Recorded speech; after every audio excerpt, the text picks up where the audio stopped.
سنبل بہتے آنسوؤں کے درمیان اس شخص کو دیکھا جو سفاکیت کی انتہا کر چکا تھا۔ سنبل کو جیسے کچھ پلوں میں ہی اس سے نفرت ہو گئی تھی، جو اس کا بھری دنیا میں تماشا لگانے پر بازد تھا۔ میں مرنا تو منظور کروں گی مگر تم سے نکاح نہیں کروں گی۔ حزام الوی، اپنا گنانا وجود لے کر دفع ہو جاؤ۔ تم مجھے کبھی حاصل نہیں کر سکو گے۔ میں تمہارے گھٹیا جذبوں کی کبھی پذیرائی نہیں کروں گی۔ آخر تھی تو وہ بھی سنبل جعفری، جو اس کی آنکھوں میں آنکھیں گاڑے غصے سے بے خوف ہو کر چلائی۔ حزام نے حیرت سے سنبل کی یہ جرأت دیکھی۔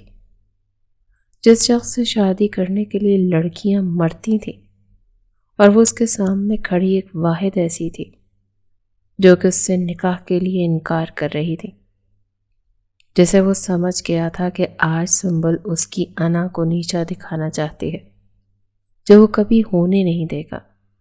کچھ ہی پلوں کا کھیل تھا۔ حزام نے تلخ مسکراہٹ کے سنگ سنبل کو دیکھتے اس بات میں سر ہلایا، پھر ابرار کو اشارہ کیا۔ اس کا اشارہ سمجھتے ہی ابرار نے اپنے گارڈز کو اشارہ کیا۔ ایک گارڈ نے مہرو کے ماتھے پر گن رکھی اور دوسرے گارڈ نے نائلہ بیگم کے سر پر، اور سنبل جیسے اگلا سانس نہیں لے سکی۔ خوف سے اس کا چہرہ سفید پڑ گیا۔ وہ بے یقینی اور حیرت سے حزام الوی کی سفاکیت دیکھتی رہ گئی۔ یقیناً تمہیں اپنی ماں اور بہن سے بہت محبت ہوگی، اور اگر چاہتی ہو کہ ان دونوں کی جان بخش دوں تو یہ نکاح کر لو اور ہمیشہ کے لیے میری ہو جاؤ سنبل، کیونکہ حزام الوی اب اپنی محبت سے دستبردار ہونے والا نہیں۔ سنبل کو ہونا تو حزام کا ہی ہے، تو پھر یہ تماشا کیسا میری جان؟ حزام نے ڈیول اسمائل لیے کہا۔ سنبل تو ساکت رہ گئی۔ اسے ایسا محسوس ہوا جیسے کوئی اس کے وجود سے اس کی جان نکال رہا ہو۔ صرف اس کی وجہ سے آج اس کی جان سے عزیز پیارے رشتے گن پوائنٹ پر تھے، جسے حزام نے اس کی حواس سلب کر لیے تھے۔ اس سے کچھ بھی سوچنے سمجھنے کی طاقت ہی چھین لی تھی۔ سنبل آپی، واپسی پر میرے لیے چاٹ ضرور لیتے آئیے گا، وہی والی جو ہم بابا کے ساتھ جا کر کھاتے تھے۔ ناشتہ کرتی مہرو چٹخارا لیتی جلدی سے بولی، جس پر سنبل مسکرا دی۔ ارے اسے سکون سے ناشتہ تو کرنے دو، جب دیکھو تمہاری فرمائشیں چلتی رہتی ہیں۔ پتہ ہے وہ اپنی سخت پڑھائی کے ساتھ بچوں کو ٹیوشن دینے کے بعد کتنی تھک جاتی ہے۔ بہت ذمہ داریاں ہیں اس پر۔ میری سنبل کو تنگ نہ کیا کرو۔ میں کل ول میں تمہیں چاٹ کھلا دوں گی۔ نائلہ بیگم ناراض نظروں سے مہرو کو دیکھتی، پھر پیار سے سنبل کے سر پر ہاتھ پھیر گئی۔ مہرو منہ لٹکاتی چپ چاپ ناشتہ کرنے لگی۔ امی کر لینے دیں اسے نخرے، آخر کو اب ہم دونوں کے سوا ہے ہی کون اس کا۔ ایک بابا تھے جو اپنی بیٹیوں کو رانی بنا کر ان کی ساری خواہشات پوری کرتے تھے۔ ان کے چلے جانے کے بعد تو جیسے ہم سب کی زندگی ہی رک گئی ہے۔ اتنے غمزدہ وقت کے گزرنے کے بعد اب جا کر تو اس کے چہرے کی مسکراہٹ واپس آئی ہے۔ آج بابا ہوتے تو منہ سے لفظ نکلنے کی دیر تھی اور وہ پوری کر دیتے، تو مجھ سے اس کی فرمائشیں کر لینے دیں۔ بابا نہیں تو کیا ہوا، اس کی بڑی بہن تو ہے نا، وہ پوری کرے گی اس کی ہر خواہش۔ سنبل اپنا بیگ اٹھاتی پیار سے اس کے ماتھے کو چومتی بولی۔ جعفر صاحب کے ذکر پر سب کی آنکھوں میں نمی چھا گئی۔ سنبل جلدی سے باہر کی طرف بڑھ گئی، نہیں تو وہ کانچ سے دل والی اپنے باپ کی یاد میں ٹوٹ جاتی۔ میرے اللہ، میری دونوں بچیوں کے نصیب میں آزمائشوں کی جگہ خوشیاں لکھ دے۔ یہ دونوں بہت معصوم کم عمر ہیں، ان کی ہر بری نظر سے حفاظت فرما۔ سنبل کی خالی راہوں کو تکتی نائلہ بیگم دوپٹے سے آنسو صاف کرتی اپنے رب سے اس کے لیے دعا کرنے لگی تھی۔ جعفر صاحب کا تعلق مڈل کلاس فیملی سے تھا۔ چھوٹی سی ان کی یہ فیملی، جس میں 2 بیٹیاں اور ان کی بیوی نائلہ تھی، بہت سادہ اور خوشحال فیملی تھی ان کی۔ بڑی بیٹی سنبل جو 21 سال کی تھی اور چھوٹی بیٹی مہرو 16 کی۔ جعفر صاحب کا یہ چھوٹا سا گھرانہ خوشیوں کا گہوارہ تھا، جس کے در و دیوار سے سادگی اور تہذیب چھلکتی، جہاں دولت کی کوئی ریل پیل تو نہ تھی، لیکن ان کی عزت و وقار بہت تھا۔ محلے میں ان کی چھوٹی سی دکان تھی جس سے گزر بسر ہو جاتا، اپنی چھت تھی جس میں وہ خوشیوں سے بھری زندگی جی رہے تھے۔ بیٹیوں میں ان کی جان تھی، انہوں نے اپنی دونوں بیٹیوں کی تربیت ایسی ہی کی تھی۔ سب کی زبانوں پر ان کی تعریفوں کے قصیدے ہوتے، ان کی بہترین تربیت کی ہر کوئی مثال دیتا۔ انہوں نے ہمیشہ اپنی بیٹیوں کو تہذیب، صبر اور عزت کی زندگی گزارنے کی ترغیب دی۔ انہیں اپنی بیٹیوں پر ناز تھا، ان کی ہر جائز خواہشات کو پوری کرنے کے ساتھ وہ ہمیشہ نائلہ سے یہ کہتے کہ میری بیٹیاں میرا غرور ہیں، وہ ایک دن خوب نام کمائیں گی اور ان کا نام روشن کریں گی۔ جعفر صاحب کی خواہش تھی کہ ان کی دونوں بیٹیاں بہت سارا پڑھ لکھ کر قابل انسان بنیں، کسی سے نہ ڈریں، خود اعتمادی والی زندگی گزاریں۔ سنبل میں وہ ساری خوبیاں تھیں، نہایت ذہین ہونے کے ساتھ وہ بے پناہ حسن کی بھی مالک تھی، لیکن اپنی خوبصورتی کا اسے ذرا غرور نہیں تھا۔ وہ اتنی ہی سادگی پسند اور خاموش کو تھی۔ اس کی نظریں تو نیچی رہتی تھی لیکن سوچ بلند تھی۔ خود اعتماد سی سنبل کو جو دیکھتا اس کا گرویدہ ہو جاتا تھا۔ وہ تھی ہی اتنی پیاری اور بلند حوصلے والی۔ مستقبل کو لے کر اس کے بہت سارے خواب تھے، ڈھیر سارا پڑھنا، اتنی اونچائی پر جانا جس سے اس کے بابا اس پر فخر کر سکے۔ اس نے کبھی محلوں اور دولت کے خواب نہیں دیکھے تھے۔ وہ عزت بری، سکون دہ زندگی کی خواہش مند لڑکی تھی جو سب کے چہروں پر خوشیوں بھری مسکراہٹ دیکھنا چاہتی تھی، لیکن اسے کیا پتا تھا کہ یہ سادہ سے خواب جلد ہی ایک ایسی آزمائش میں بدلنے والے ہیں جہاں عزت، محبت، خواب ایک ساتھ پرکھے جائیں گے۔ ان کی خوشیوں بھری زندگی میں پہلا طوفان تو تب آیا جب جعفر صاحب ایک دن جو گھر سے نکلے تو سلامت گھر واپس نہ آ سکے۔ ہیلو بیٹیا، میں کرم دین بات کر رہا ہوں۔ جعفر صاحب کی طبیعت کو پتہ نہیں کیا ہو گیا، اچانک بیٹھے بیٹھے گر گئے۔ میں دکان پر ہی تھا تو ان کی حالت دیکھ کر گھبرا گیا، انہیں ہاسپٹل لایا ہوں۔ بیٹیا تم بھی آ جاؤ جلدی سے۔ وہ اس وقت کلاس میں تھی جب محلے کے کرم دین انکل کا اسے فون آیا، اور یہ خبر سن کر تو جیسے اس کے سر پر پہاڑ گر پڑے، جسم خوف سے لرزنے لگا۔ وہ اندھا دھند وہاں سے بھاگتی سیدھی ہاسپٹل پہنچی جہاں اسے آنے کو بولا تھا، لیکن ہاسپٹل پہنچنے پر جو خبر اسے ملی وہ اس کے لیے قیامت خیز تھی۔ اس کے جان سے پیارے بابا جو ہنستے مسکراتے گھر سے نکلے تھے، وہ اب انہیں اکیلا چھوڑ کر اس دنیا سے چلے گئے تھے۔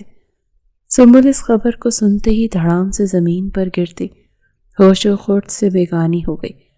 سارے ڈاکٹرز پریشان ہو گئے اور اسے ہوش میں لانے کی کوشش کرنے لگے۔ ٹھیک 1 گھنٹے کے بعد جب اسے ہوش آیا تو اس کی چیخو پکار سے ہاسپٹل کے در و دیوار تک ہل گئی۔ ہر آنکھ اشک بار ہو گئی۔ بابا آپ نہیں جا سکتے، بابا ہم اکیلے ہو جائیں گے، بابا آپ کے علاوہ ہمارا کوئی نہیں ہے، کوئی محرم نہیں، کوئی محافظ نہیں، بابا خدا را مت جائیں یوں ہمیں چھوڑ کر، ہم آپ کے بنا کچھ نہیں، ہم کمزور ہیں بابا، پلیز بابا مت جائیں۔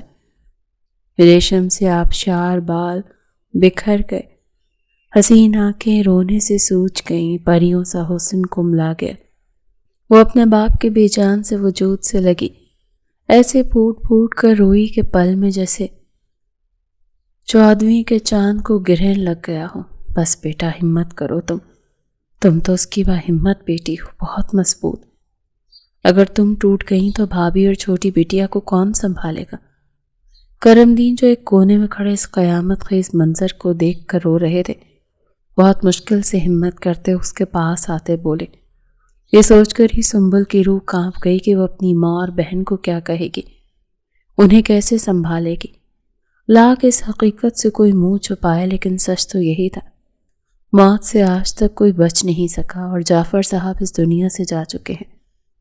کمزور وجود کو بمشکل سہارا دے کر کھڑا کرتی وہ لڑکھڑاتے قدموں سے اپنے باپ کے جسم کو لے کر گھر کی طرف روانہ ہوئی، جہاں اس کی بے خبر ماں اور بہن ان کا انتظار کر رہی تھی۔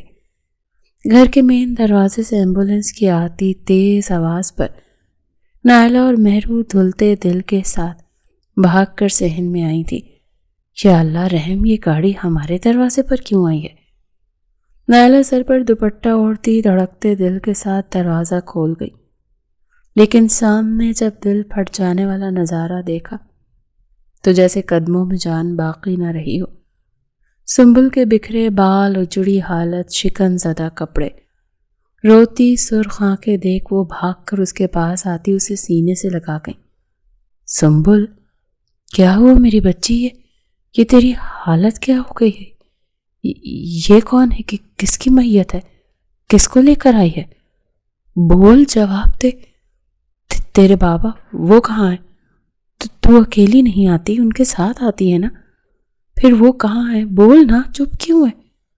نائلہ کی گھبرائی آواز اور خوف زدہ نظریں بار بار ایمبولینس میں جا رہی تھی، جہاں اسٹریچر پر کفن میں لپٹا ایک وجود لیٹا تھا، جسے اب سب مل کر گاڑی سے اتار رہے تھے۔ سنبل نے ویران نگاہوں سے ماں کو دیکھا اور انہیں مضبوطی سے پکڑے گھر کے اندر لے جانے لگی۔ ارے یہ کون ہے؟ کس کو میرے گھر لا رہی ہو؟ جعفر صاحب کو پتہ چلا تو بہت غصہ کریں گے۔ ارے کس کی میت ہے جو میرے گھر کی دہلیز پر لا رہی ہو؟ نائلہ بیگم کی آواز سے اب غصہ، غم، بے بسی جھلکنے لگی تھی۔ مہرو خوفزدہ سی دروازے کے پیچھے چھپی بیٹھی آنکھوں سے سب دیکھ رہی تھی۔ سنبل ماں کے پڑپڑاتے وجود کو سختی سے باہوں میں پکڑے صحن میں ایک طرف آتی کھڑی ہو گئی۔ جب کچھ مردوں نے میت کو لاتے بیچ صحن میں رکھ دیا، نائلہ بیگم کی آنکھیں ساکت سی سفید چادر کو تکنے لگیں۔ جب کسی نے میت کے چہرے سے چادر اٹھائی اور نائلہ بیگم کی تو جیسے دنیا ہی جل اٹھی۔ وہ دھڑام سے زمین پر گرتی دلخراش آواز کے ساتھ رونے لگی۔ سنبل نے انہیں گرنے نہیں دیا، وہ یوں ہی ان کے وجود کے ساتھ لگی بیٹھ گئی اور اپنے باپ کی شفقت بھرے چہرے کو نہارنے لگی۔ کچھ عورتوں نے مہرو کو کھینچ کر دروازے سے باہر نکالا اور میت کے پاس لے آئیں۔ اب تینوں ماں بیٹیاں ایک دوسرے کے سینے سے لگی دل چیر دینے والی آوازوں کے ساتھ ایسے روئیں کہ سب انہیں دیکھ کر رو پڑے۔ کچھ ہی دیر کے بعد مغرب کی اذانوں کی آوازیں آنے لگی اور اسی کے ساتھ جعفر صاحب کے رخصت ہونے کا وقت آ گیا۔ ہر ایک آنکھ اشک بار کیے اپنی بیٹیوں کے چہرے کی مسکراہٹ لیے اس گھر کی ساری خوشیاں چرائے جعفر صاحب اس دنیا کے ساتھ ہمیشہ کے لیے اس گھر کو بھی سونا کر گئے تھے۔ وقت گزرتا گیا اور آخر کو صبر آتے آتے آ ہی گیا۔ سنبل نے اب جعفر صاحب کی جگہ سنبھال لی۔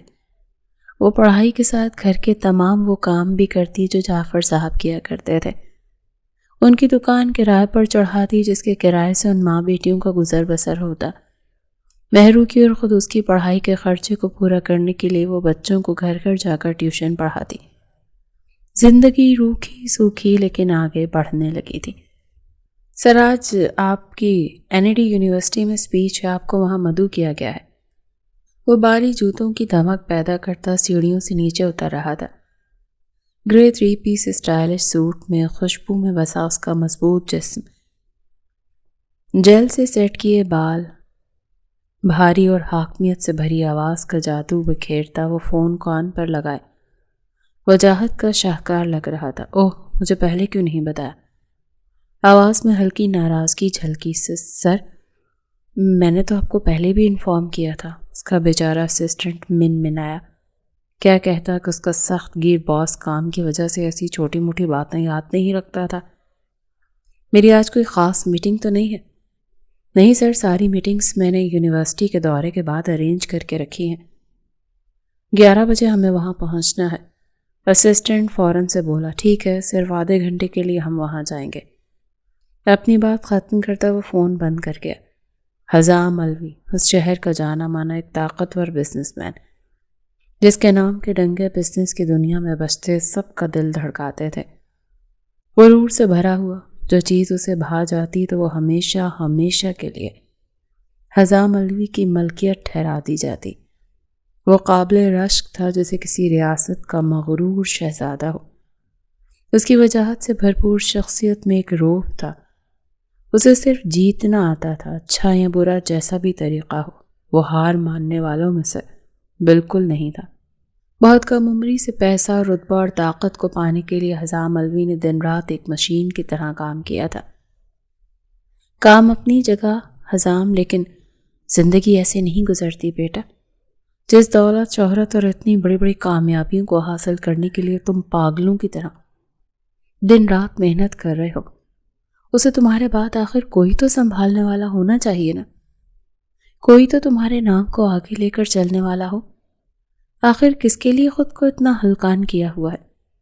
جب تم نے ہماری نسل پروان چڑھانی ہی نہیں ہے، اپنے باپ دادا کا نام آگے بڑھانا ہی نہیں ہے، تو پھر کیوں کرتے ہو اتنی مشقت؟ اتنی دولت کافی ہے حزام ہم دونوں کے لیے۔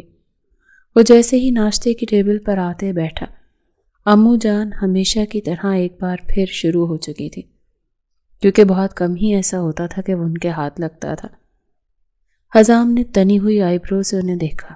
1000 بار آپ سے کہہ چکا ہوں، مجھے شادی جیسے فضول رشتے میں کوئی دلچسپی نہیں ہے۔ مجھے نہیں ضرورت کسی کے ساتھ کی، میں اکیلا ہی خود کے لیے کافی ہوں۔ نہیں ہوتا مجھے اپنے ساتھ کسی کا وجود برداشت۔ پلیز مت کیا کریں میرے ساتھ ایسی باتیں۔ وہ غصے سے کھڑا ہوتا بولا، حزام کبھی سوچا ہے ہم دونوں کے علاوہ اب ہے ہی کون؟ کل کو اگر میں بھی نہ رہی تو پھر کون ہوگا تمہارا؟ کوئی اپنا۔ کس کے لیے جیو گے؟ یہ تنہائی بہت عذاب ہے حزام۔ تمہارے دادا جان کے گزر جانے کے بعد تمہارے بابا میرے لیے جینے کی وجہ بنے تھے۔ پھر جب میں نے خود کو سنبھال لیا، مجھے خوشیاں ملنے لگیں، تو تمہارے والدین کی اچانک حادثاتی موت نے مجھے توڑ دیا۔ جانتے ہو میں نے کس طرح خود کو جوڑا؟ اگر تم میری زندگی میں نہیں ہوتے، میرے جینے کی وجہ نہیں بنتے، تو میں مر جاتی۔ وہ آپ دیدہ ہوتی بولی تو حزام نے انہیں پیار سے خود سے لگا لیا۔ زیادہ مت سوچیں امو، میں تو کہتا ہوں باہر نکلا کریں، گھوما پھرا کریں۔ گھر میں بند رہ کر آپ نے خود کو قید کر لیا ہے۔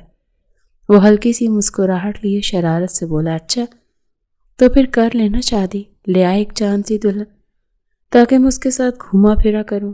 مجھے پھر تیری بھی ضرورت نہیں ہوگی، تو بھلے 2 دن باہر ممالک بزنس ٹرپ پر رہے۔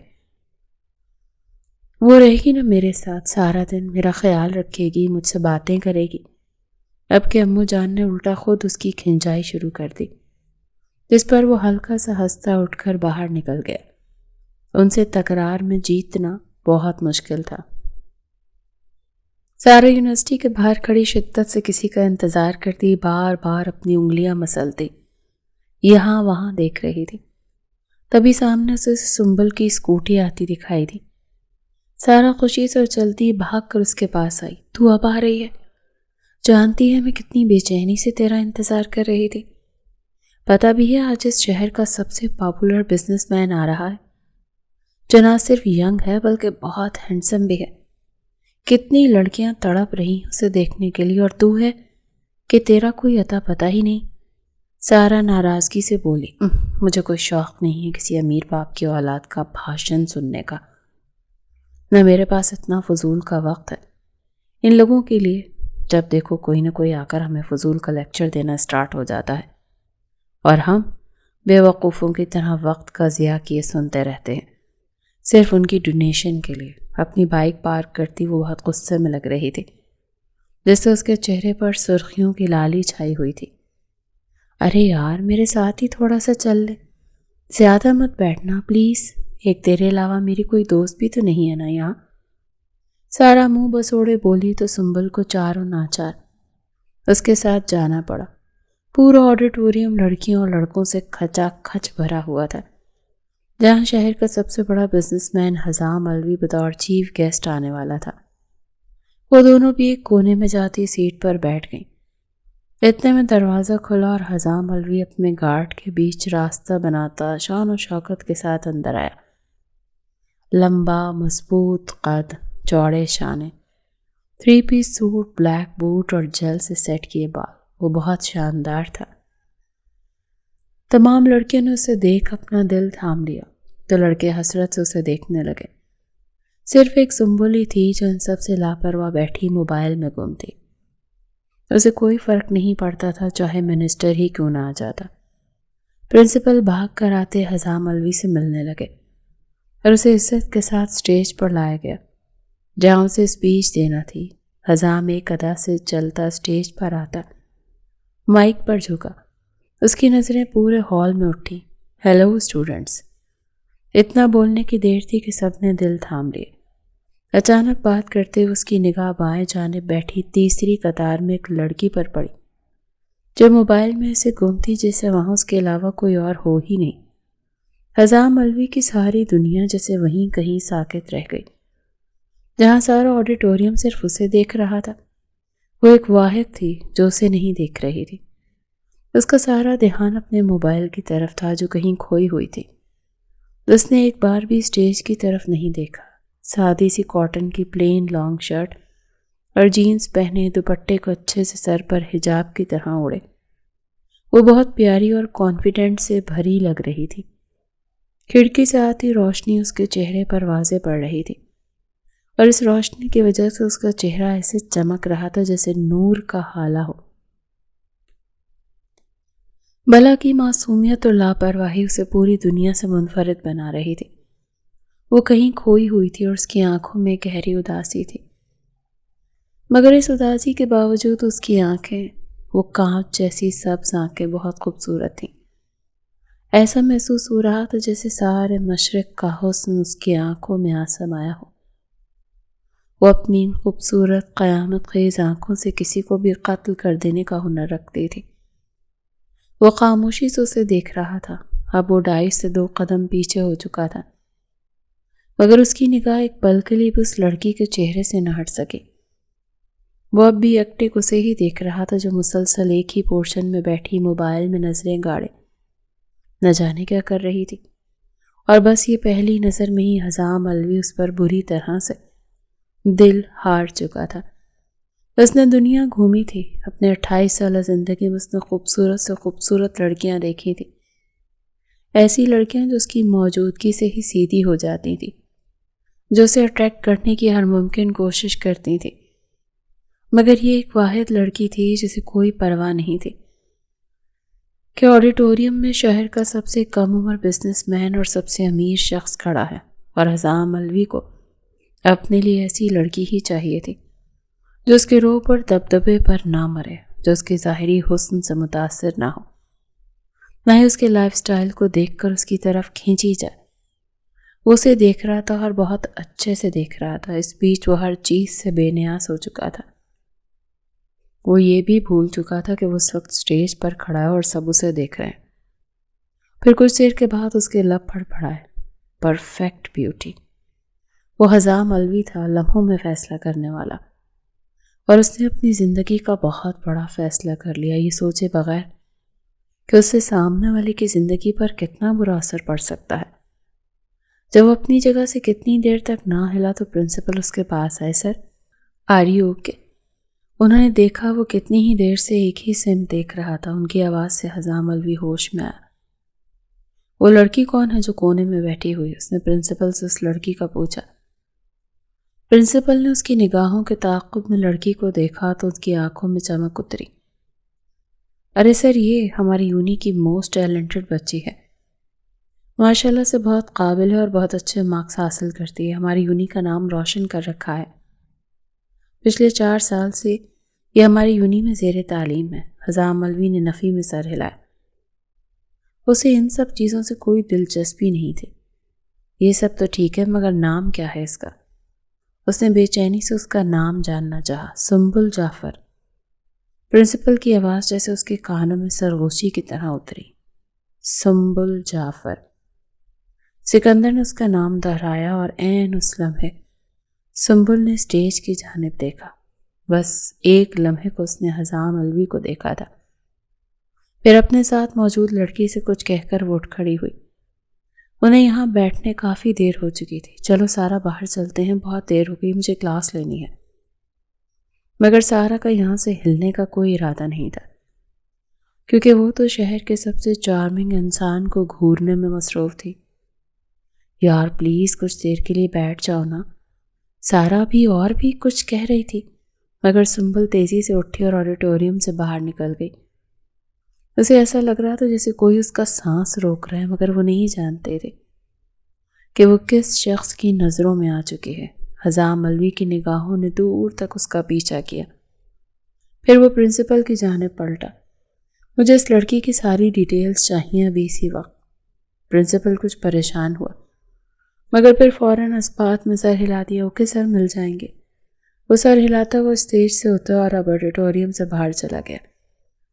سارے راستے سنبل جیسے اس کے حواسوں پر سوار رہی۔ اس کی جھکی نظریں، اس کا وقار حزام کو مضطرب کر رہا تھا۔ اس کا چہرہ بناوٹی مسکراہٹ اور دولت پر جھومتی خواہشاتوں سے بالکل پاک تھا۔ وہ سب سے منفرد تھے اور یہی فرق نے حزام کے سخت اصول پسند دل میں ہلچل مچا دی تھی۔ یہی وہ لمحہ تھا جب محبت نے اس کے دل میں بیج بویا۔ اس کا دل نرم ہوا اور جذبوں نے ایک انگڑائی لیتے اپنے تمام پہروں میں بندھے دل کی زنجیروں کو توڑتا دھڑکنے لگا۔ تم میرے لیے بنائی گئی ہو سنبل جعفر، اور مجھ تک آج میری امانت پہنچ گئی۔ اب بس حزام علوی کو دن مقرر کرنا ہے جب تم حزام علوی کی زندگی میں اس کی حق کی ملکیت بن کر پورے جائز طریقوں سے اس کی بنا دی جاؤ گی۔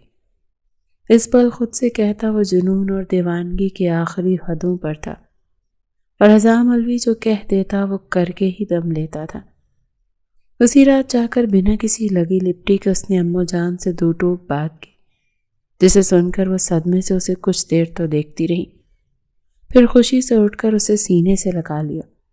میرا لال، میرا جگر کا ٹوٹا، اللہ تجھے ڈھیروں خوشیاں دکھائے، تجھے 1 درجن پیارے پیارے بچوں کی فوج دے۔ مجھ بڑھیا کی تو نے خواہش کو پورا کرنے کا فیصلہ جو کر لیا۔ اس کے گال چومتی دعائیں دے رہی تھی، جس پر حزام کا حلق پھاڑ قہقہا گونجا۔ اس نے اپنی دادی کو پیار سے سینے سے لگا لیا۔ تو پھر بتا، کب بارات لے کر جانی ہے؟ اماں جان نے جوشیلے لہجے میں کہا۔ ارے بارات تو تب لے کر جائیں گے نا جب آپ میرا پرپوزل لے کر جائیں گے۔ وہ بیچاری تو اب تک انجان ہے کہ حزام علوی اسے اپنی زندگی میں شامل کرنا چاہتا ہے۔ پہلے اسے جگائیں تو اس کے بعد ہی محترمہ کو یہاں لائیں گے۔ حزام کی شرارت بھرے جملوں پر اماں جان بھی ہنستی ہوئی اسے سینے سے لگا گئیں، اور ٹھیک 2 دن بعد اماں جان اپنے پیارے سے پوتے کا رشتہ لے کر ان کے گھر جا پہنچی۔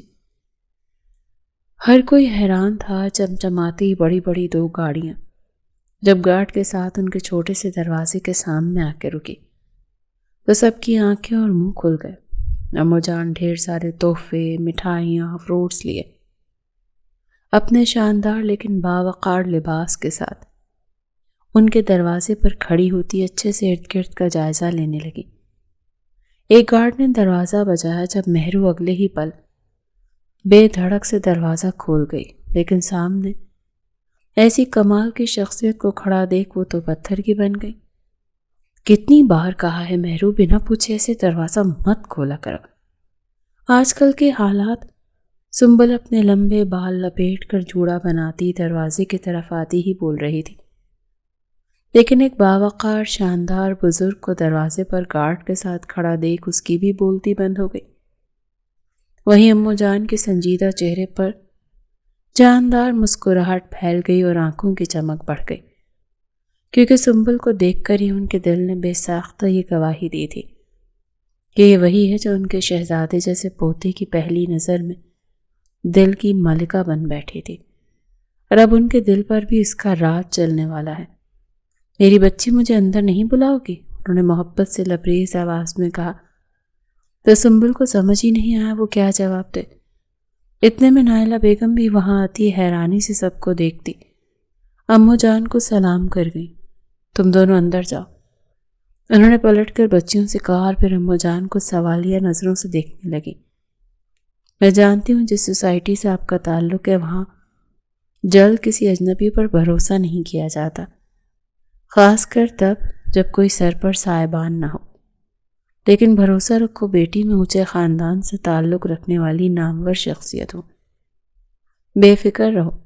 اماں جان کی ایسی کمال کی زہر انگیز گفتگو پر نائلہ بیگم تو پانی پانی ہو گئی اور بے ساختہ دروازے سے ہٹتی انہیں اندر آنے کی اجازت دے گئی، لیکن حیرت سے آنکھیں تو تب پھیلی جب ان کے پیچھے کئی گارڈز ہاتھ میں ڈھیروں چیزیں لیے اندر آتے سامنے کرسی، تخت، حتیٰ کہ نیچے سب جگہ رکھ کر باہر نکل گئے۔ میں اس شہر کے ٹاپ بزنس مین حزام علوی کی دادی ہوں، اور یہاں آپ کی بیٹی سنبل کا ہاتھ اپنے حزام کے لیے مانگنے آئی ہوں۔ نائلہ بیگم کی بے یقین نگاہیں سامانوں کو حیرت سے ابھی تک رہی تھیں جب اماں جان کی بات پر انہیں جھٹکا لگا۔ وہ پھٹی آنکھوں سے انہیں گھورنے لگی۔ میں فضول کی باتوں میں وقت برباد کرنے والیوں میں سے نہیں ہوں، اسی لیے جس کام کے لیے آئی تھی میں اس کا اظہار آپ سے صاف صاف کر چکی ہوں۔ میں حزام میں کوئی کمی نہیں، دولت، عزت، شہرت اور بے پناہ خوبصورتی اسے رب نے خوب دی ہے۔ بس ایک پیاری سی لڑکی کی کمی ہے جو اس کی خالی زندگی کو بھر دے، اور سنبل اس کے دل کو بھا گئی ہے۔ بہت پیاری بچی ہے، سچ میں رب کا تحفہ ہے، اور ہم آپ سے وہ تحفہ لینے کی گزارش لے کر آئے ہیں۔ لبوں پر پیاری سی مسکان،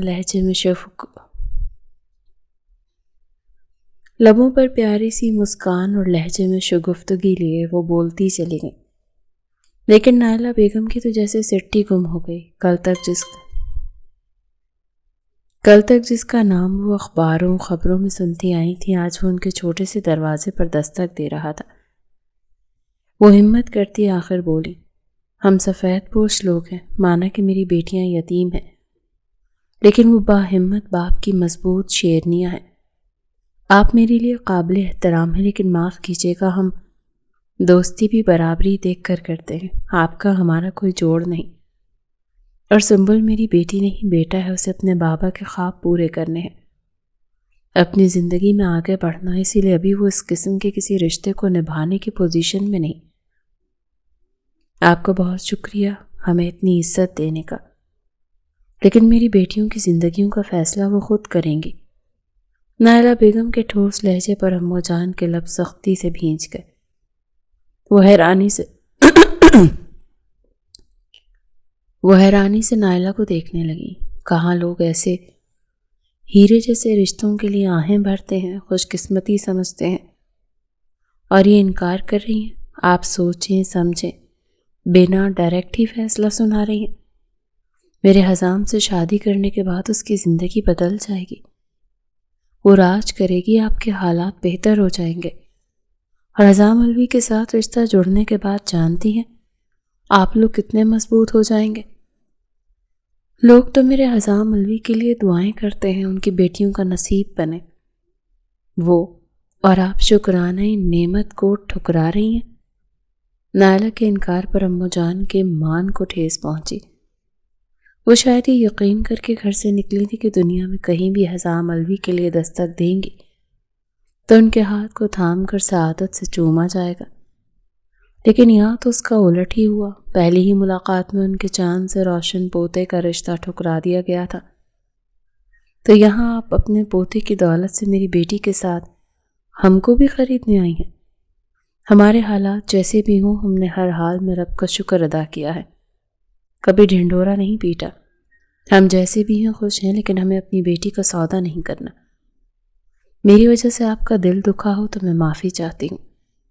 نائلہ بیگم سر جھکائے نرم لہجے میں بات ختم کر گئی۔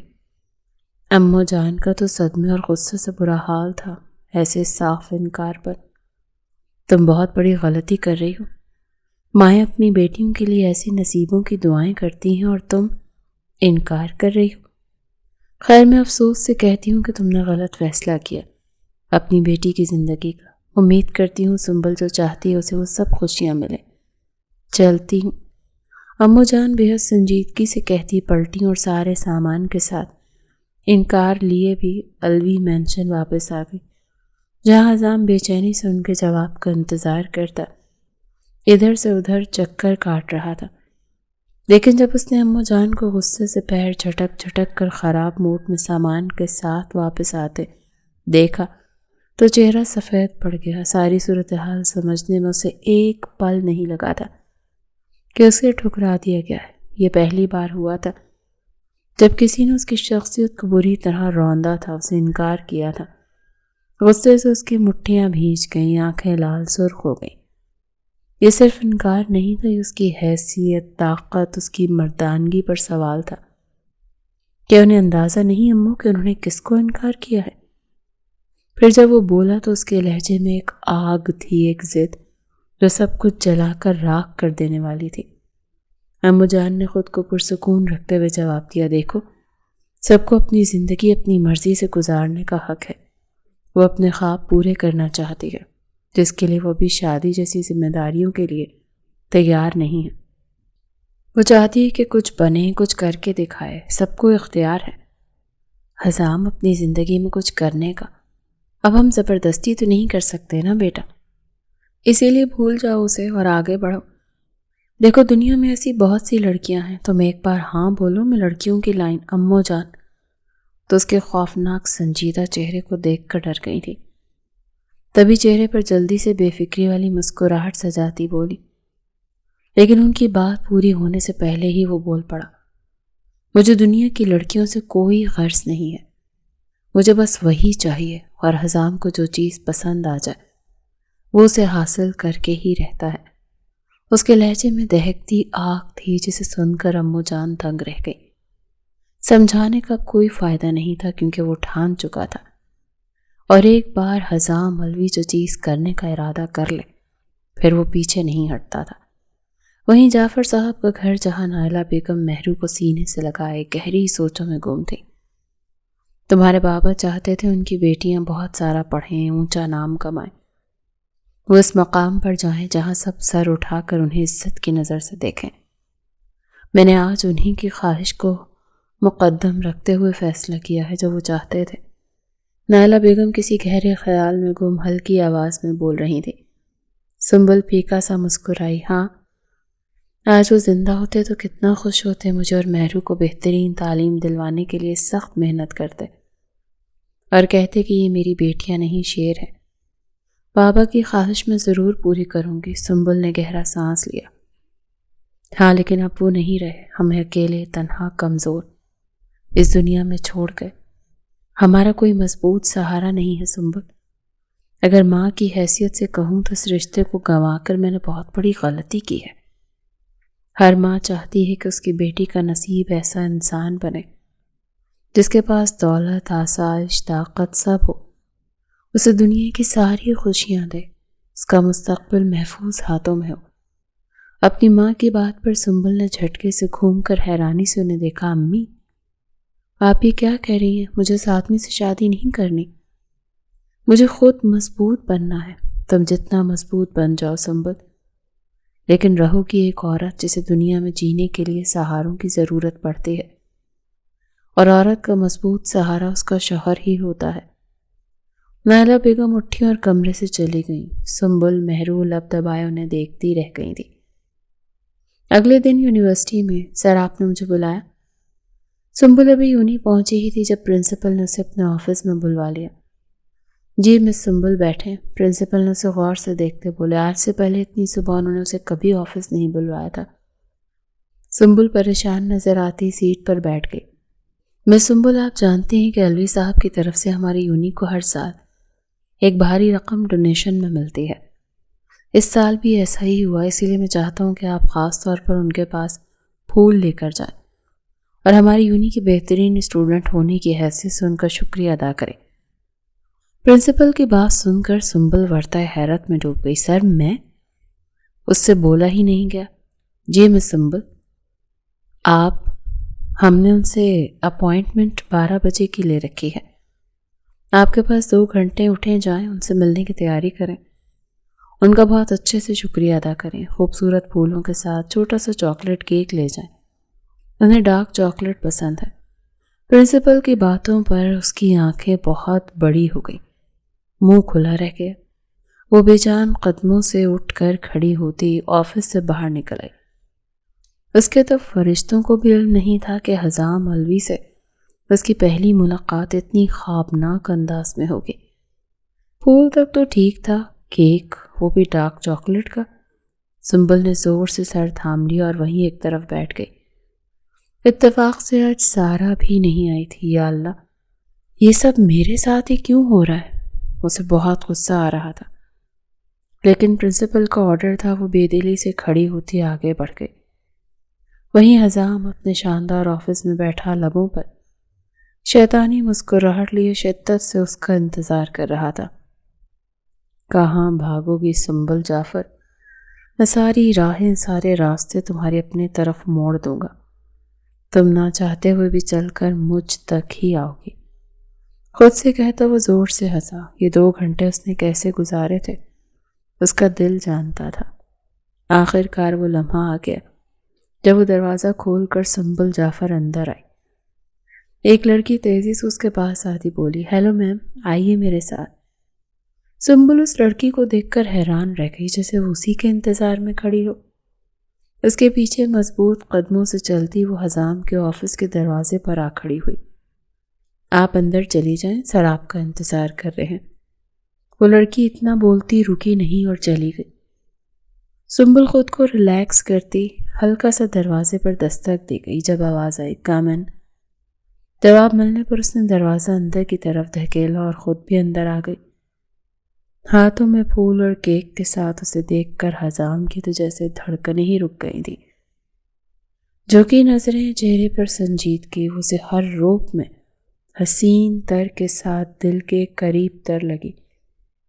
السلام علیکم، اس نے آہستگی سے کہا۔ اگر ان کے بیچ اتنی بڑی بات نہیں ہوئی ہوتی تو سنبل اس سے بہت کانفیڈنس سے بات کرتی۔ میں یہاں پرنسپل کے اصرار پر آئی ہوں، آپ نے جو ڈونیشن ہماری یونیورسٹی کو دیا اس کا بہت بہت شکریہ۔ پھول اور کیک ٹیبل پر رکھتی وہ روکھے انداز میں بولی۔ نظر ایک بار بھی نہیں اٹھے۔ وہ جلد سے جلد یہاں سے بھاگ جانا چاہتی تھی۔ میں کوئی جانور نہیں جو تمہیں کھا جاؤں گا، ریلیکس ہو کر بیٹھ جاؤ۔ اس کی بھاری آواز پر سنبل کا دم ایک پل کو خشک ہوا۔ نو تھینکس، میں اب چلتی ہوں۔ اتنا بول کر وہ پلٹی۔ مس سنبل، میں آپ کے پرنسپل سے شکایت کروں گا۔ انہوں نے جس اسٹوڈنٹ کو بھیجا ہے اس نے میرا شکریہ بالکل اچھے سے ادا نہیں کیا۔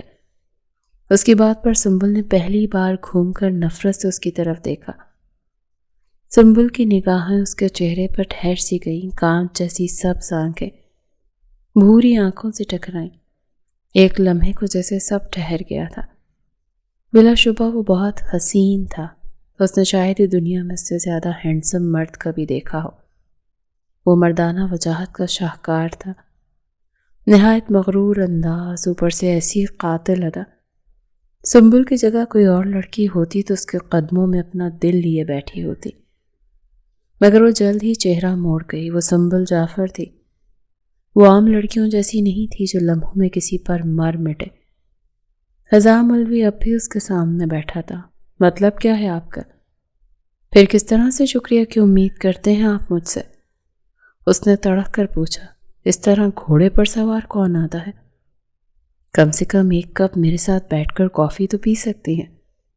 اب کہ حزام کھڑا ہوتا سنجیدگی سے بولا، جیسے ان کے بیچ بہت گہرا رشتہ ہو۔ سنبل کے ماتھے پر بل ٹھہر گئے۔ مجھے یہاں آپ کے ساتھ بیٹھنے کا کوئی شوق نہیں، اگر پرنسپل نہ کہتے تو میں مر کر بھی کبھی یہاں نہ آتی۔ اس نے منہ پھیر لیا۔ حزام کا تو جیسے دل ہی کٹ گیا۔ وہ تیزی سے اس کی طرف بڑھا۔ ایک بات یاد رکھنا، دنیا میں بہت کم ایسی چیزیں یا ایسے انسان ہیں جنہیں پہلی نظر میں ہی میرا دل پسند کر لیتا ہے، اور جسے میرا دل پسند کر لے پھر وہ صرف میری ملکیت بن جاتے ہیں۔ وہ حیرانی سے اسے دیکھنے لگی۔ شاید وہ اس سے امپریس کرنے کی کوشش کر رہا تھا، مگر وہ سنبل تھی جو اتنی جلدی خود سے بھی امپریس نہیں ہوتی تھی جتنی جلدی حزام الوی اسے امپریس کرنے کی کوششوں میں تھا۔ مگر وہ نہیں جانتی تھی کہ سامنے کھڑے اس شخص کے اندر کیا چل رہا ہے۔ سنبل جعفر کوئی سستی چیز نہیں ہے جسے آپ اپنی دولت سے خرید سکیں۔ شاید اس کی آنکھوں سے اس کے اندر چلتے جذبات پڑ چکی تھی، اسی لیے صاف اور سیدھا اس کے منہ پر جواب دیتی اس کے آفس سے نکلتی چلی گئی۔ حزام نے زور سے ٹیبل پر مکہ مارا۔ سنبل جعفر، تمہیں اپنا نہ بنایا تو میرا نام بھی حزام الوی نہیں۔ اس کے لہجے میں ضد تھی، سرخ آنکھیں انگارہ بنی تھی، لیکن لب مسکرا رہے تھے۔ وہ غصے میں بھری یونی کے بجائے گھر کی طرف جانے لگی۔ یا اللہ، یہ کس جابر انسان کو تو نے مجھ پر مسلط کر دیا ہے؟ زندگی میں پہلے ہی کیا کم آزمائشوں میں گھری تھی جو یہ حزام الوی بھی سب آزمانے چلا ہے۔ میرے رب مجھے اس کے شر سے محفوظ رکھ۔ سارے راستے وہ اپنے رب سے دل میں باتیں کرتے ہوئے شکوہ کو نہ رہی۔ کون تھا جس سے وہ اپنے دل کی باتیں کرتی؟ چاند بادلوں کی اوٹ سے کبھی چھانکتا تو کبھی چھپ جاتا۔ حزام کی مدہوش ہوتی نگاہیں فقط اس پر ٹھہری تھی، جیسے وہ چاند نہیں سنبل ہو۔ وہ بھی تو اس کے ساتھ ایسی ہی اٹکیلیاں کھیلتی تھی، کبھی چھپتی تو کبھی ظاہر ہوتی۔ حزام کے لبوں پر دل فریب سی مسکراہٹ پھیل گئی۔ تم بہت خوبصورت ہو سنبل، اس دنیا میں سب سے زیادہ معصوم اور پیاری۔ حزام تصور میں اس کے وجود سے باتیں کرنے لگا، ایک جادو سا جیسے چل رہا ہو۔ تم وہ پہلی عورت ہو جو حزام الوی سے اتنی نفرت کے باوجود میرے دل پر قابض ہوئی بیٹھی ہو۔ تم نے میرا دل پہلی ملاقات میں اپنی مٹھی میں لے لیا تھا۔ فیصلہ ہو چکا ہے سنبل جعفر، تمہیں میری زندگی میں شامل ہونے سے اب کوئی نہیں روک سکتا، چاہے اس میں تمہاری مرضی شامل ہو یا نہیں۔ یہ بولتا وہ اب موبائل پر نظر آتی اس کی معصوم سی تصویر کو دیکھنے لگا۔ میں وعدہ کرتا ہوں سنبل جعفر، تمہیں اتنی محبت دوں گا کہ تم پاگل ہو جاؤ گے، تمہاری آنکھوں میں کبھی آنسو نہیں آنے دوں گا۔ اس کی تصویر پر انگلیاں چلاتا وہ جیسے خود سے عہد کر رہا تھا۔ سنبل جعفر، اس نے منہ بگاڑتے کہا، نام میں کچھ کمی ہے، تمہارا نام سنبل حزام الوی اچھا لگتا ہے۔ خود سے ہی باتیں کرتے جیسے اس کے اندر ایک سرشاری سی پھیل گئی۔ وہ جھومتا ہوا مسکرا دیا، اپنے نام کے ساتھ اس کا نام جوڑ کر وہ سکون سے آنکھیں بند کر گیا۔ اگلے دن روزمرہ کی طرح سب کچھ بھولتی دنیا کی الجھنوں میں کھوئی سنبل اپنی تیز رفتار زندگی میں گم ہو گئی۔ یونی کی سخت ترین مصروفیات سے الجھنے کے بعد اب وہ بھوکی پیاسی گھر جا رہی تھی جب راستے میں ایک سنسان جگہ پر اس کی اسکوٹی خراب ہو گئی۔ یا اللہ، یہ کیا ہو گیا اسے؟ وہ اسکوٹی سے اترتی چیک کرنے لگی لیکن مسئلہ سمجھ نہیں آیا۔ سر اٹھا کر دیکھا تو دور دور تک کوئی بھی دکھائی نہیں دیا جس سے مدد مانگ سکے۔ اس کا دل اب بیٹھنے لگا۔ وہ اکیلی لڑکی ذات تھی، اگر کوئی حادثہ ہو گیا تو؟ اس خوف سے وہ دل میں قرآنی آیات کا ورد کرنے لگی۔ آنکھوں سے کب آنسو بہنے لگے اسے احساس ہی نہیں ہوا۔ ہوش تو تب آیا جب کسی نے اس کے سامنے ٹیشو کیا۔ سنبل نے چہرہ اٹھائے اوپر دیکھا تو اس کے بالکل سامنے کھڑا تھا۔ وہ اس کے اور سورج کے درمیان ایسے کھڑا تھا جیسے سنبل اور اس کی تکلیفوں کے درمیان دیوار ہو۔ وہ حیرت سے اسے سامنے دیکھ رہی تھی۔ ویسے مجھے معلوم نہیں تھا کہ اتنی خوبصورت لڑکیاں روتی بھی ہیں۔ سنبل نے لاشعوری طور پر اس کے بڑھائے ٹیشو کو اگنور اور ایک بار پھر اسکوٹی پر جھکی اسے چیک کرنے لگی۔ کیا کوئی پریشانی ہے؟ اسکوٹی خراب ہو گئی؟ ہٹو میں دیکھوں۔ اپنے نارمل انداز میں بات کرتا وہ خود آگے بڑھ کر اس کی اسکوٹی چھوٹی سی کو چیک کرنے لگا۔ سنبل تو حیران اتنے بڑے آدمی کو ایک میکینک کی طرح سوٹ بوٹ پہنے کام کرتا دیکھنے لگی۔ رہنے دیں، یہ آپ کے بس کی بات نہیں ہے، جائیں پلیز، اپنی چمچماتی گاڑی میں جا کر بیٹھیں، دھوپ بہت ہے، آپ کو ان سب کی عادت نہیں ہوگی، آپ کی شاندار شخصیت بگڑ جائے گی۔ بظاہر وہ منہ کے بگڑے زاویوں سے بول رہی تھی لیکن نہ چاہتے ہوئے بھی حزام کے لبوں کو ہلکی سی مسکراہٹ نے چھوا۔ اسے سنبل کی بات کرنے کا انداز اچھا لگا تھا کیونکہ جانے انجانے میں وہ اس کی تعریف کر بیٹھی تھی۔ اس کی بات پر حزام نے اس بات میں سر ہلایا، بالکل، مجھے ان سب چیزوں کی عادت نہیں، مگر کچھ لوگ ہوتے ہیں نا جو اس قابل ہوتے ہیں کہ ان کی پریشانیاں حزام اپنے سر لے لے۔ سنبل بے حد بے یقینی سے اس کا چہرہ دیکھنے لگی۔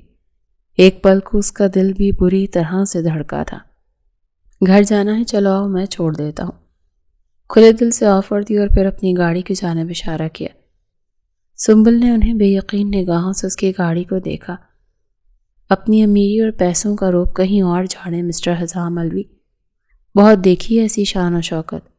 سنبل جعفر اتنی سستی نہیں جو دولت کی چکا چوند سے کھینچی چلی آئے۔ جا کر پیسوں کا روب کسی اور کو دکھائیں، سمجھے؟ میں چلی جاؤں گی، اس نے شدید غصے کے عالم میں کہا۔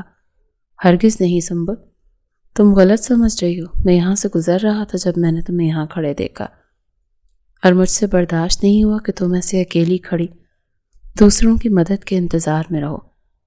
اسی لیے بس تمہارے پاس آ گیا، اور مجھے اپنی دولت یا امیری کی تمہارے سامنے نمائش کرنے کی ضرورت نہیں ہے۔ ویسے بھی اس وقت یہ جگہ خطرے سے بالکل خالی نہیں ہے۔ میں تمہیں چھوڑ کر نہیں جاؤں گا۔ تو سنبل کی غلط فہمی دور کرنی چاہیے۔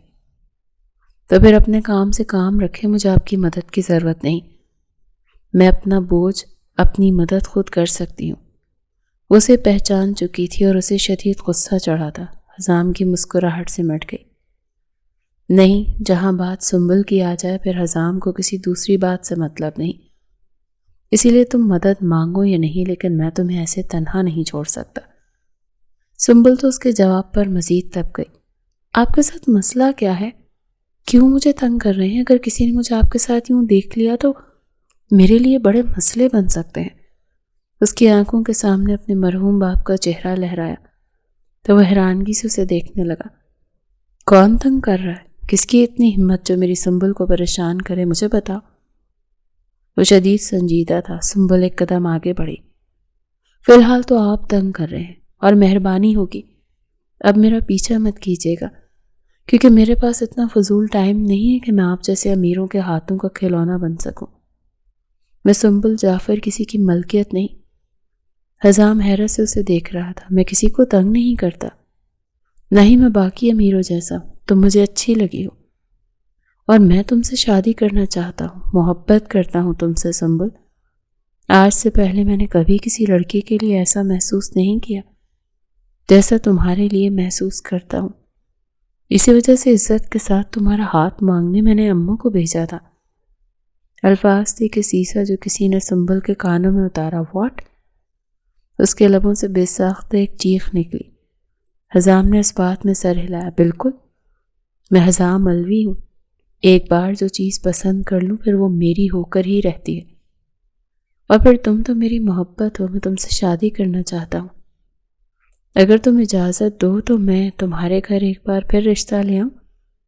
سنبل کا دماغ تو چکرا کر رہ گیا۔ خبردار، اگر اب آپ میری آنکھوں کے سامنے بھی آئے اور اپنا یہ پرپوزل لیں اور نکل جائیں یہاں سے، میں انکار کر چکی ہوں نا۔ اس سے پہلے حزام کچھ کہتا وہ ایک بار پھر بولی، پلیز جائیں یہاں سے، خدا کا واسطہ۔ وہ حزام کی طرف پلٹ کر باقاعدہ ہاتھ جوڑ کر ریکویسٹ کر رہی تھی۔ حزام اس کے مزید قریب آیا، اتنا کہ وہ گھبرا گئی۔ میں نے کچھ غلط تو نہیں کہا؟ میں نے کوئی بدتمیزی تو نہیں کی؟ میں صرف تم سے شادی کی بات کر رہا ہوں۔ آخر بتاؤ نا، کیا حرج ہے شادی کرنے میں؟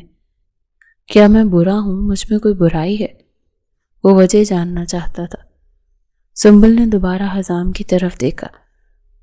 مجھے نہیں کرنی آپ سے شادی، میں جانتی ہوں۔ آپ جیسے امیروں کے لیے ہم لڑکیاں صرف رات گزاری کا سامان ہوتی ہیں، اور ایک نظر میں کسی کو کوئی محبت نہیں ہوتی۔ میں کبھی بھی آپ کی باتوں میں نہیں آؤں گی، اور نہ ہی اب دوبارہ آپ مجھے میرے آس پاس نظر آئیں۔ خدا کے واسطے جائیں یہاں سے۔ اس کے ایک ایک لفظ میں اتنی نفرت اور حقارت تھی کہ حزام کی آنکھوں میں عجیب سا غصہ ابھرا۔ تمہارا دماغ خراب ہو گیا ہے؟ تم یہ کیسی باتیں کر رہی ہو؟ وہ مزید سنبل کے قریب آیا۔ میں بالکل سچ کہہ رہی ہوں۔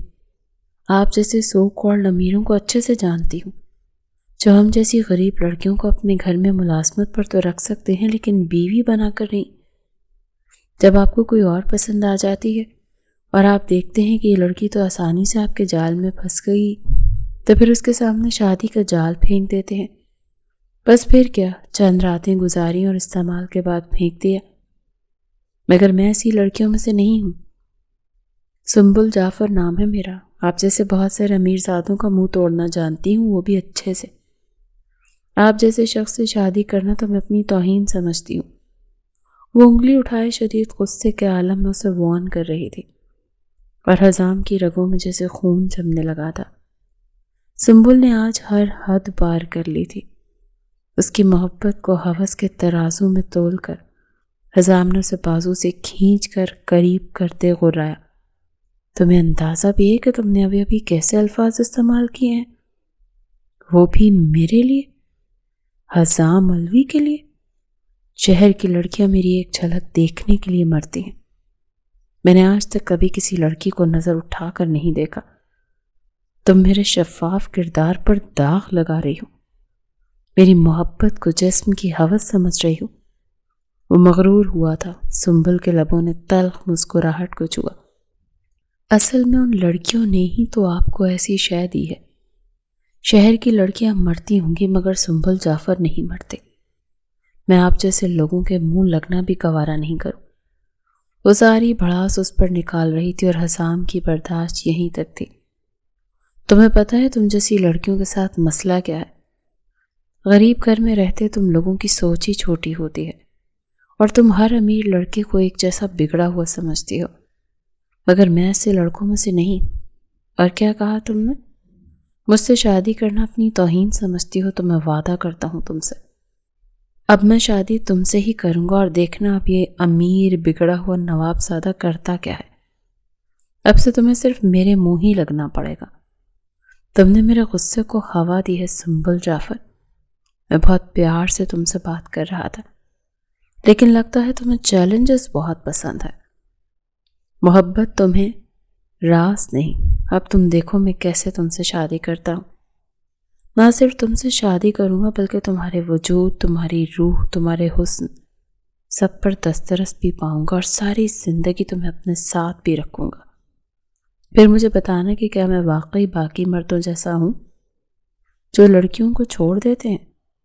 پھر بتانا کہ میری محبت ہوس تک محدود ہے؟ کیا میں تمہارے جسم کو استعمال کر کے چھوڑ دیتا ہوں؟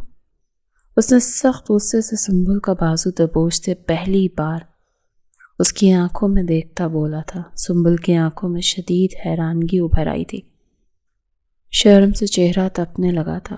اس نے اتنی سختی سے سنبل کا بازو دبوچا تھا کہ سنبل کو اپنے سارے وجود میں خوف کا احساس محسوس ہونے لگا۔ چھوڑو مجھے، اس نے گھبرا کر حزام سے خود کو چھڑانے کی کوشش کی۔ حزام نے اس کا بازو چھوڑ دیا۔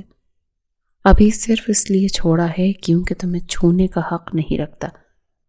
ایک بار مجھے تمام حقوق اپنے نام محفوظ کروانے دو، پھر تم سے اس بارے میں بات کروں گا۔